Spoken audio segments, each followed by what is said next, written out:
I'm not expecting you to say anything, but do you think there's a chance Ilia Topuria could end up on that card? Big star. It's a possibility. The breaking news exploded across all platforms instantly.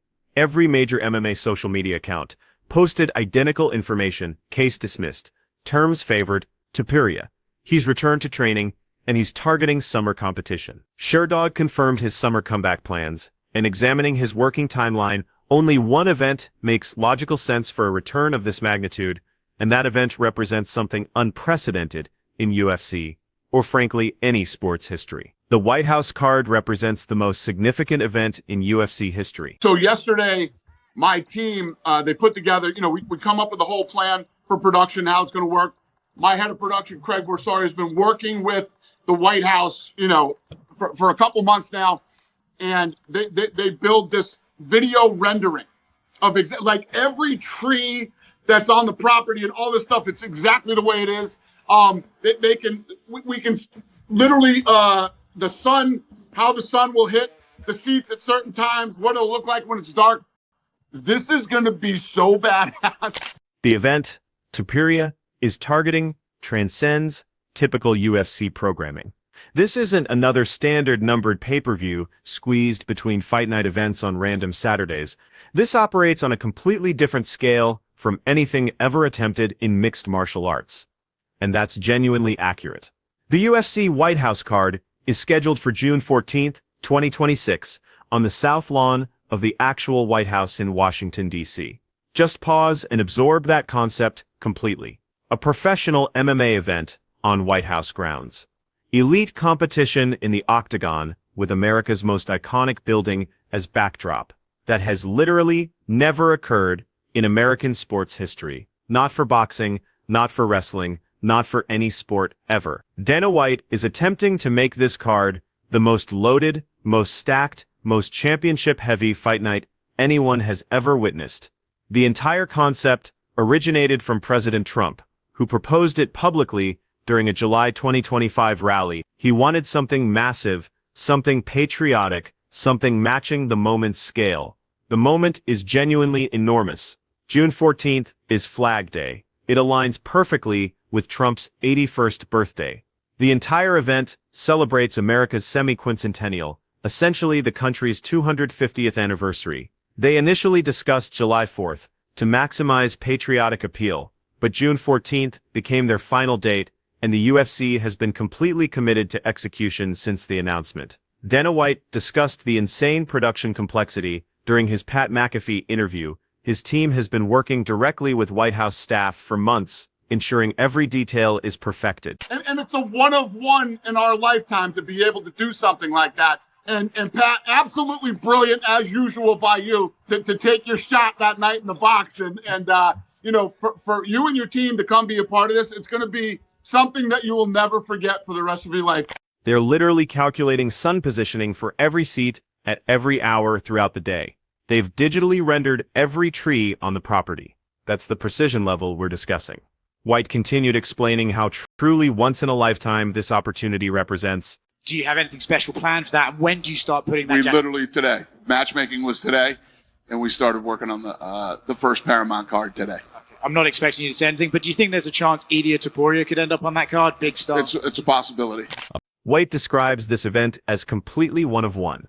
Not among the best, the only one, and examining the actual logistics of their construction, you understand his perspective. The South Lawn will accommodate approximately 5,000 to 6,000 seats, all invitation only, extremely exclusive, with guest lists probably resembling a directory of political, entertainment, and sports elite. But it extends further. They're planning 8 to 10 massive outdoor screens in surrounding areas, enabling somewhere between 85,000 and 100,000 fans in nearby locations like the Ellipse and around the National Mall to watch everything live as it unfolds. Consider that scope. Nearly 100,000 people gathering around the White House watching UFC competition on Saturday night, and here's what will make the walkouts absolutely legendary. Fighters will supposedly walk from the Oval Office to the octagon.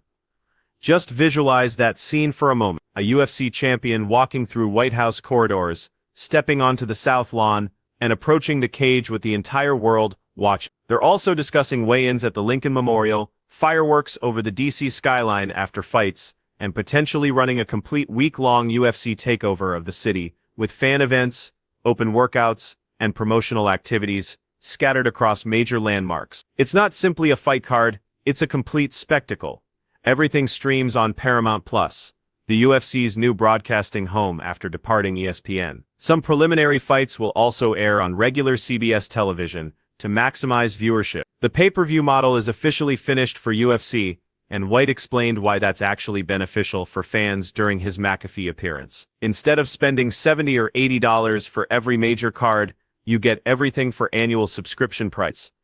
That's transformational for casual fans who might have been previously priced out. Regarding actual card composition, Trump has suggested 8 or 9 title fights. 8 or 9, that's an absolutely ridiculous number. The most stacked UFC cards in history usually feature 2 or 3 title fights maximum. If they somehow achieve 9, this won't just be the biggest UFC event ever, it'll be the biggest combat sports event of all time, by enormous margin. White's been calling it the baddest card of all time, and based on everything we're hearing, he's completely serious about making that happen. For anyone concerned about optics, the UFC is funding everything privately, no taxpayer money. White's made that clear repeatedly, so nobody can complain about it. When McAfee asked him directly about progress putting fights together for the card, White remained completely honest about his process. Well, that Monday arrived, and pat. The matchmaking machinery is officially activated and running at maximum speed. The names sitting at the very top of everyone's list,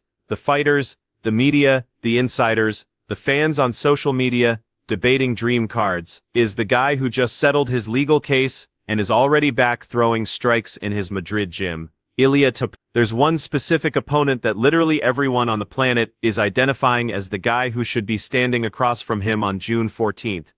Which brings us to the fight itself, and why it might be the biggest main event the UFC has ever scheduled. White called it a possibility. But let's be realistic here. With the case dismissed, the champion back in the gym looking sharp, the interim champion demanding war every opportunity he gets, and the most historic venue in UFC history locked and loaded for June, this stopped being just a possibility long ago. This is happening, and the entire world will be watching when it does. Thanks for watching. Check out other cards on the screen. UFC President Dana White has officially begun matchmaking for the promotion's most ambitious event in history, and when directly questioned about Ilia Topuria's involvement, his response wasn't a denial, but rather an acknowledgement of possibility. With Topuria's legal complications now completely resolved, that possibility has transformed into what appears to be inevitable reality. The champion's court case has concluded with complete victory on his terms. Here's the dramatic turn of events that just unfolded. February 5, 2026, became the day the entire lightweight landscape shifted dramatically, as the primary obstacle preventing Ilia Topuria from competing has been permanently eliminated. The prolonged legal dispute with his former spouse, Georgina Uzcategui, reached its conclusion through settlement, dismissal, and complete resolution, and the manner of its ending proves remarkable, because it avoided the protracted, destructive courtroom warfare that could have extended another half-year while elite contenders remained in limbo. The resolution came swiftly, decisively, and entirely according to the champion's preferences. Marca initially reported through journalist Arati Pratt that Topuria and Uzcategui executed a comprehensive settlement agreement, resulting in complete case dismissal. This encompassed every aspect of their dispute: the marriage dissolution, parental custody arrangements for their daughter, plus all accumulated financial disagreements spanning recent months, all resolved through one decisive action. The crucial detail that demands emphasis is how the agreement reflected Topuria's original proposal terms. This indicates Uzcategui withdrew her litigation and accepted his initial offer without modification. He maintained his position without compromise, avoided additional concessions, and never negotiated from weakness. His opening terms became the final signed agreement. Various media sources characterized this as an amicable resolution, essentially meaning both parties concluded matters cordially, without lingering complications. The significance of this development extends far beyond Topuria's personal circumstances to impact the entire sport fundamentally. This wasn't some manageable distraction that an elite competitor could simply ignore while maintaining normal training routines and competitive focus. This represented a comprehensive legal situation that had completely removed the undisputed UFC lightweight champion from active competition for what was approaching the most extended absence of his professional career. We're discussing substantially more than 11 months away from competition, 11 months without defending the championship he captured through dominant performance.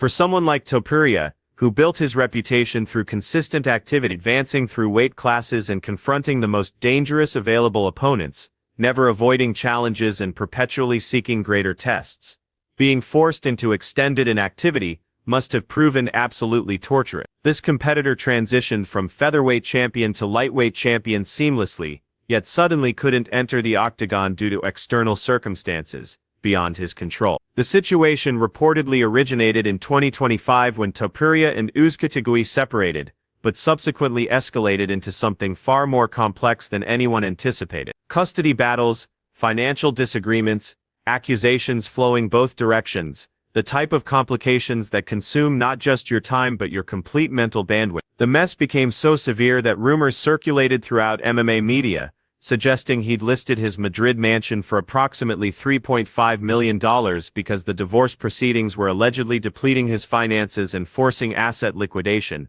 just to maintain legal expenses. People constructed narratives of a champion crumbling privately, losing his wealth, losing his residence, losing control of the career he'd spent years constructing.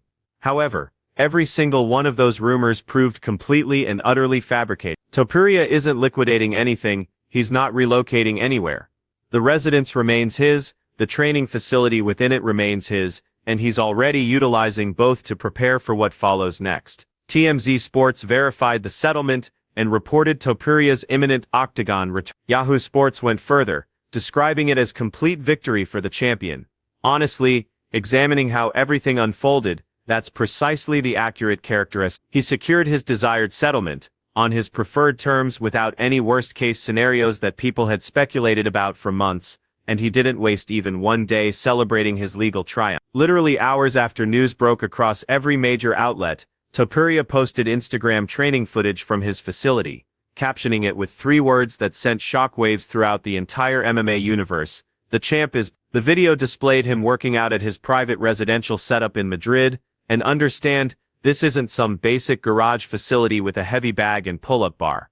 This represents a legitimate world-class training facility constructed within his home. We're talking recovery tanks, hyperbaric chambers, elite training equipment, everything necessary to conduct complete professional fight camps without ever leaving his property. That's exactly his current approach. No delays, no adjustment periods, no gradual reintegration. Legal matters ended, training began the same day.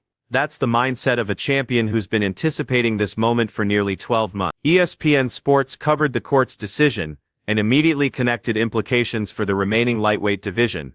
And honestly, for the entire UFC organization. The undisputed champion is liberated. No more court appearances diverting his attention from training, no more attorneys consuming his schedule, no more sideline observation wondering when or if he could return to his specialty. The entire division had been frozen because the top competitor couldn't participate, and now that obstacle is completely removed. The settlement didn't just conclude a difficult chapter in Topuria's personal life, it essentially fired the starting pistol on the most significant comeback the UFC has witnessed in years. He's not targeting just any opponent or any event. He has one very specific date circled on his calendar, attached to the most ambitious event the UFC has ever attempted to execute in its complete history. Topuria vs. Gethe represents warfare on the South Lawn.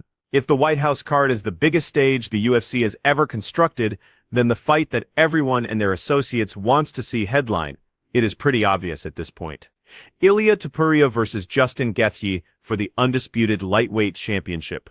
I know we're technically still in rumors and speculation territory here, but honestly, calling it speculation almost feels inappropriate anymore. The evidence pointing toward this fight actually materializing is so overwhelming, coming from so many different sources, both fighters, multiple insiders, media reports, betting markets, that it really feels like we're all just waiting for Dana White to approach a podium and make it official. Everyone already knows it's coming.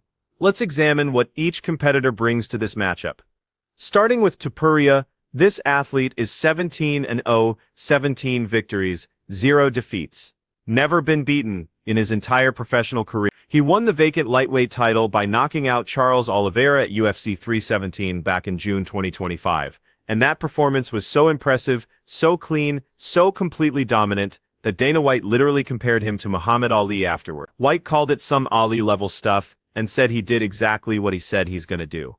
This kid's a star. Think about that for a moment. The UFC president, someone who has observed thousands of fights and worked with every major name from Conor McGregor to John Jones, is invoking Muhammad Ali's name to describe this 20-something-year-old from Spain. That's not something you say casually. That tells you exactly where Topuria sits in the sport currently. He's been out for over 11 months, the longest he's ever sat out as champion, but the legal mess is behind him. The gym footage is already circulating, and the target is crystal clear. Now examine the other side of this equation. Justin Gaethje captured the interim lightweight belt at UFC 3024 on January 24, 2026, defeating Paddy Pimblett by unanimous decision, making it the second time in his career he's held an interim title. If you've been paying even minimal attention to what Gaethje has been saying over recent months, you know exactly what he wants. He hasn't been subtle about it, he hasn't been coy, he hasn't been playing the "I'll fight whoever Dana puts in front of me" game. He's been out there on every single show, every podcast, every post-fight interview saying the exact same thing. The only fight that makes sense is Topuria, and the only place it should happen is the White House. On the Pat McAfee show, Gaethje laid it all out with zero hesitation. He said this fight is going to main event the White House card. Period. He said he's been speaking it into existence ever since his fight with Rafael Fiziev, and he's got this whole patriotic narrative he's building around it that honestly writes itself. He's the only male American UFC champion right now, and he wants to walk out of the Oval Office carrying the American flag to fight for the undisputed title on the South Lawn, on the night America celebrates its You literally could not script a better narrative for a main event if you had a team of Hollywood writers working on it for a year. When Topuria posted "the champ is back" on Instagram, Gaethje didn't waste a second responding. He fired back with "he better be, I'm supposed to fight him in June on the White House card. That's why I fought for this interim title." Reread that last part again. That's why I fought for this interim title. Gaethje is telling you point blank that the entire reason he went out and beat Paddy Pimblett for the interim belt was specifically to force this unification fight into existence. He didn't do it for the belt itself, or the paycheck or the rankings boost. He did it because it was the fastest, cleanest path to getting to Topuria in the cage at the White House. That's a level of strategic planning you don't usually see from a guy known for walking forward and throwing bombs. And the people who actually know what's happening behind the scenes are saying the same thing the fighters are saying. Reporter Alvaro Colamarao put the probability of Topuria versus Gaethje headlining the White House card at 9. That's about as close to a done deal as you're gonna get before an official announcement. The timelines match up perfectly on both sides. Topuria is aiming for an April to June return window, which lands directly on the June 14th date, and Gaethje has been crystal clear that he's not interested in fighting anyone else between now and then. He's waiting for this fight and only this fight. On paper, the matchup itself is an absolute dream for anyone who loves the sport. Topuria's pinpoint accuracy, his ability to time counters perfectly, and his terrifying knockout power going head-to-head with Gaethje's non-stop forward pressure. His legendary iron chin, his leg kicks that have literally broken opponents down round by round, and his reputation as one of the most violent fighters to ever step inside the octagon. It's precision versus chaos, timing versus pressure, and it's basically guaranteed to produce fireworks, no matter how it plays out. The early betting odds from major sportsbooks tell the story. Topuria opened as a massive -600 favorite, with Gaethje at +400 as a significant underdog. That's a pretty wide gap, and it's driven by the technical advantages most analysts see Topuria holding. The MMA math is pretty straightforward here. Topuria put on a clinic against Max Holloway, and Holloway previously beat Gaethje, so the transitive logic points pretty strongly in one direction. Daniel Cormier went on air and straight up warned Gaethje that he'd get badly beaten if he abandoned discipline and tried to brawl recklessly against a counter-striker as sharp as Topuria. Michael Chandler, who knows the lightweight division as well as anybody, called it a tall task for Gaethje, given just how complete and well-rounded Topuria's game is across every phase of the fight. But here's what people need to remember that transcends the odds and breakdowns in MMA math. None of that diminishes what this fight actually means on a stage like this. We're talking about two real champions with real belts, fighting to unify the lightweight title at the White House. On the South Lawn, streaming to millions of people around the world on Paramount Plus, with the President of the United States watching live from what will probably be the most exclusive front row seat in the history of combat sports. On one side, you've got Topuria, the undefeated prodigy, coming back after nearly a year away to prove he's still the baddest lightweight on the planet. On the other side, Gaethje, the veteran warrior who's been in the sport for over a decade and has never held undisputed gold, fighting for the one thing that's eluded him his entire career. The setting is historic. The stakes are as high as they get, and the storylines practically write themselves. Now, officially speaking, no fights have been announced for the White House card yet. Dana White hasn't publicly locked anything in, but when you add up everything we know, Topuria's settlement is done, he's already training, Gaethje is demanding this fight on every platform he can find, the insiders are putting it at 90%. And White himself has said he's building the baddest card of all time. It all points in one direction. The champ is back, the interim champ is ready, and the White House is waiting. Look, remember what Dana White said when someone asked him directly about Topuria being on a big card.